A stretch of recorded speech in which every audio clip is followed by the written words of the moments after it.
Hello, everyone. Welcome back to another edition of the Velvet Lounge Life.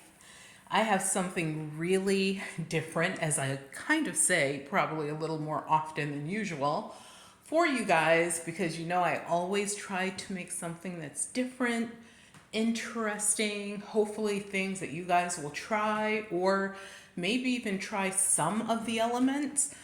So, what I have for you today is a junk journal treasure box, secret box. You can name it what you like. I still have to come up with something for this concept in the name, but as you can tell, yes, there's a box here. This box dates back to the 1800s.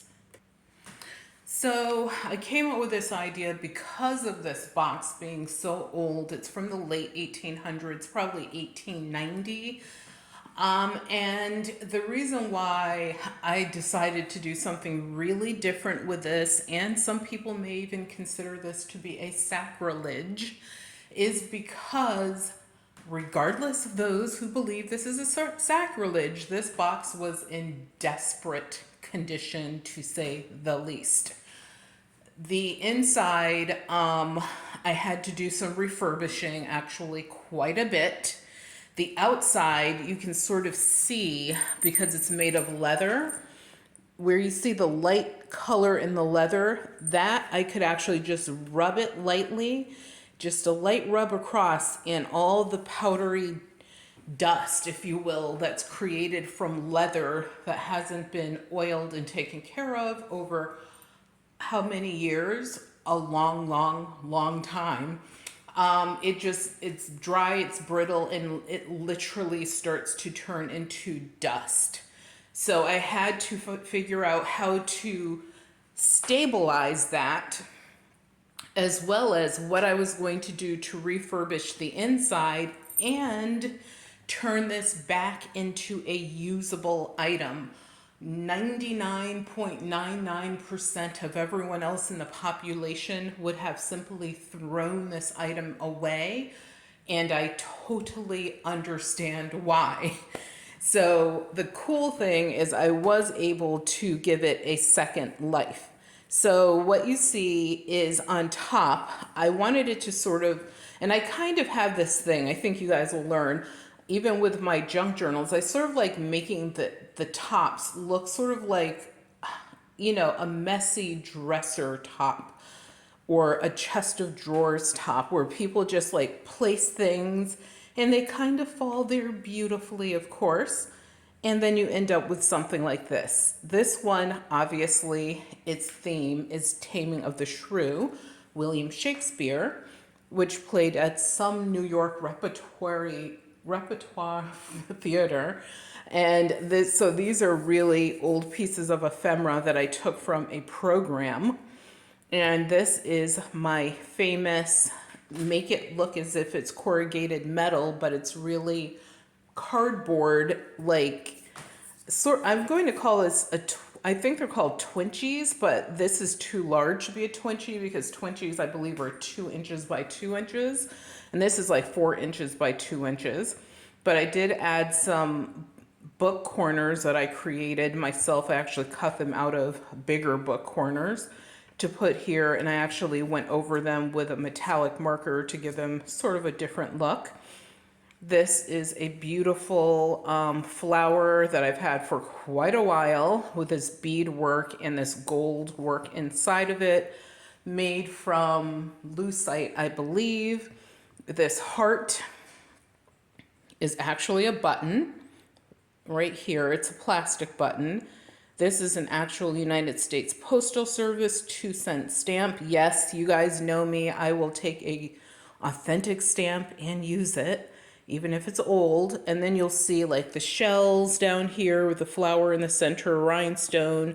And of course, you know me, there always has to be a button. Now, what I did with the keyhole, because the keyhole really wasn't usable anymore, is I found a key, sort of like a decorative key that I could put in there. And then what I did with the decorative key is I added this as a dangler just to give it some visual interest. And then here on the outside, I Mod Podged a variety of ephemeral pieces, and I did have to cut through them so that obviously the box will open and close, but notice how the seams match up exactly. And on the back, what did I do? Because hello, we have to make sure we always have that element of a junk journal. I added a pocket. So a cute little pocket, you could keep your little secrets back there, cards, whatever it is. And notice how I made it so that it stretches open a little bit because of how I folded and put it on the back. It's able to hold several cards, and of course this side is decorated as well. So then we are going to get into the middle, the guts, the heart, the beat of this box. So when you open it, what you see is this. Let me make the picture a little bit see my notes over there. Great.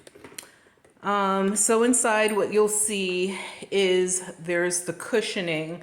Now this center part right here was actually made from horsehair. However, over the many years, 100 plus, etc., that had totally gone to trash. As a matter of fact, the majority of it was missing. And then you can see here where there's still like damage. I decided to keep that in there, it adds character. It's, I'm not trying to take and make this into a brand new box. I love the fact that it has, little bits here that are missing from the leather or have flaked off over the years. And, I actually did this sort of almost like a tarnishing effect. I actually was experimenting and did this, and I was like, whoa, I like that. I'm not going to sand it off. So I sort of like that. To me, it adds the character that's needed for a piece like this, and it gives respect to the age of the item where it originally started. So what I had to do is create a new cushion to go in here. So I simply use cotton and this beautiful fabric. I actually experimented with like trying to make it look a little bit older. I sort of rough stitched it. So I actually made like a cushion. Then after I made the cushion, I used glue to put it in here. I never use hot glue. Someone had asked me, I believe it was on Facebook in one of the many groups I'm a member of, what did I think about hot glue? What glues do I use? Because they're like, your pieces, you never see the glue. And I say, I never use hot glue, like ever, because first of all, it doesn't work as well. And secondly, and I've mentioned this in other videos, I like tacky glue. And there's like a couple formulations of that. And I do like pretty much all of them. And I also like, of course, Mod Podge, which I mentioned earlier. And I like jeweler's glue because it will, like when I put on hard pieces like this glass button, I always, even if I sew the button in, which I did this, I always use jeweler's glue. It dries clear and it has the strength of glass. So that piece isn't going anywhere. But paper pieces, tacky, usually all the way. Cloth pieces, now sit down. If you're not sitting, wood glue. I love wood glue for stuff like that. If I'm making, for example, if I'm recycling a book and I'm putting in, pieces to sort of stabilize the spine, normally I will use wood glue on those parts. So now you know, and if you didn't see that previous video, now you know in this one. So that's what I did, and then I added this silk piece of ribbon to create a tab so that you're able to pull this tray out. And the tray, this is all original satin here. The leather here was good enough on the sides where I did not have to do anything to treat it. I was happy. So, and you can see like the patina as well. So I sort of like that. And then this is what the inside of the box looks like, which is also all original. So those parts were protected over the many years, but the rest of it wasn't. So here we have the journal. And what I did is Thank you, Julia. She sent me a bunch of things. I did a video on that. And I actually sewed the edges or the ends of this, and then I attached it to the inside of the box lid. And I created this slot so that this journal will be able to slide in and out and have its own little storage space. So you slide it in there. I even added ribbon. I put the box in the inner portion in backwards. That's fine. You can close it. You can open it. And let's turn this back around. Technically, I think it's supposed to go like this, but it probably doesn't matter. Then you take your little journal out. And in the journal, I still, even though it's a miniature journal, and I think that, you know, the idea is that you have all your little secret bits and bobs. And then if you want to make notes or want to use something sort of like a diary, you're able to do that. And so what I did in this one is I sort of decided not to skimp on what I would put in a normal journal. So in this one, what we have is we have this girl, which was actually cut out from an antique piece of ephemera. The outer portion of this, and you can see I even made a squared or rectangled out binding here. So this is all bound together. And using some cool decorated envelopes, I actually made the cover and the spine. And then I glued her on, of course, you know, jeweler's glue, and I also sewed in this button just because I like the look. I decided to sew it in backwards and keep the long strings. Why not? Yes, there's a bat here. Halloween is coming up. Why not? And you have this little stamp, and then when you open it up, there's storage. And actually, where's that card? I'll use that to show you. There's storage right here, so you have a pocket.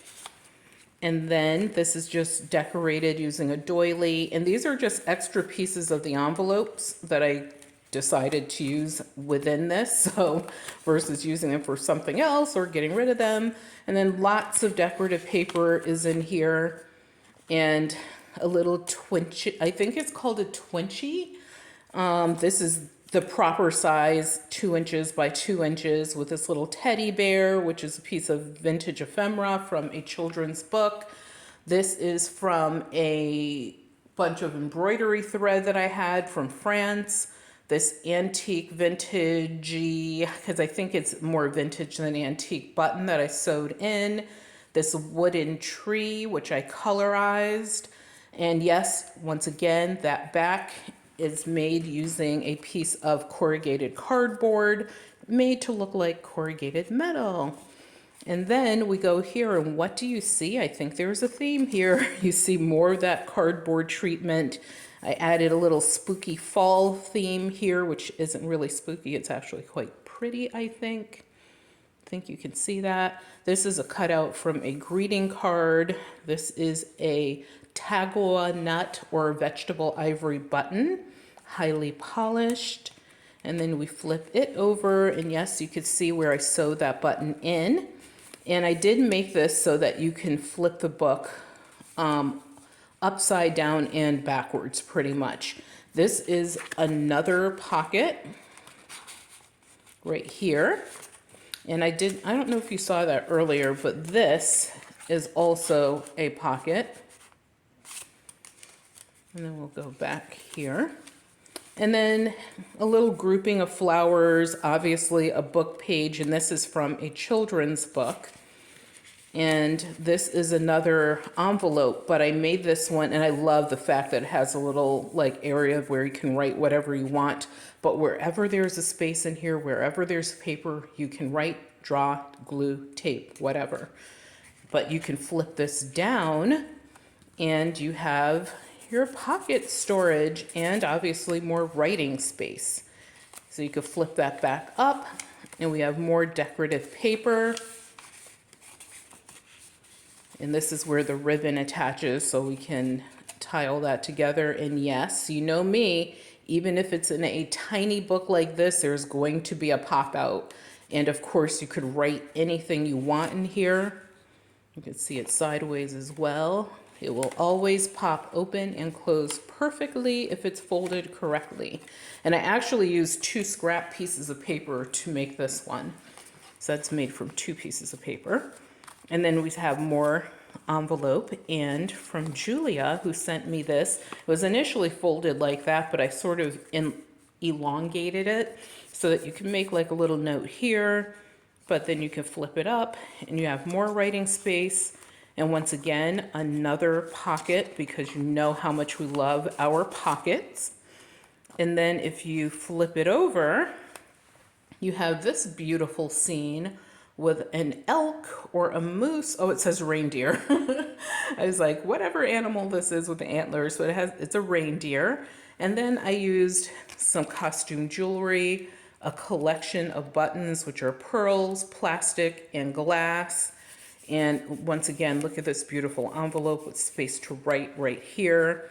And then we can just tie this back together and place it back in its little home where it will reside. And I don't have, the only thing I didn't do is create a miniature pencil to go with this, but it's something I'm thinking of doing because I could of course have it reside in the box at the bottom, because I sort of like having a writing implement with my journals.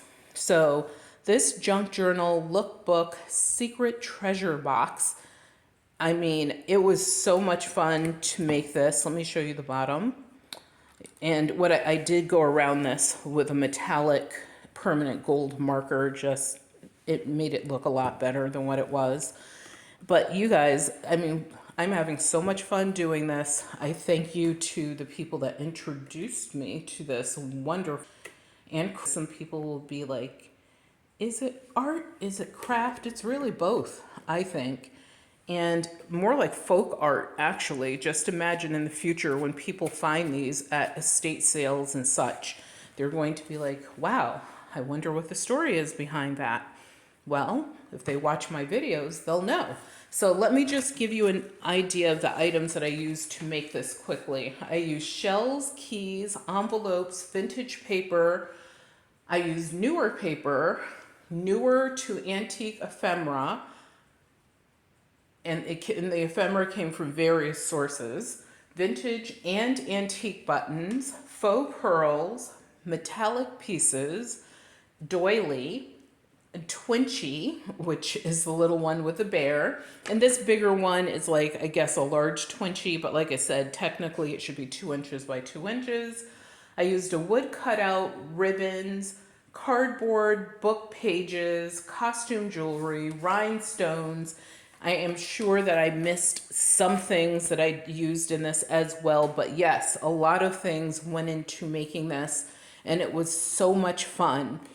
And thank you guys so much for watching the Velvet Lounge Life. Please remember to subscribe to the channel, and watching the videos also helps. If you watch for 15 minutes or more, it helps support the channel, and I greatly appreciate that.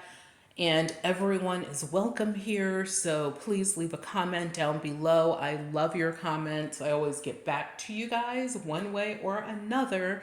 And if you have ideas for future videos, let me know. Thank you guys so much for tuning in. Remember that your health is your wealth, and without your health, you have absolutely nothing. So please take care of yourselves and be well.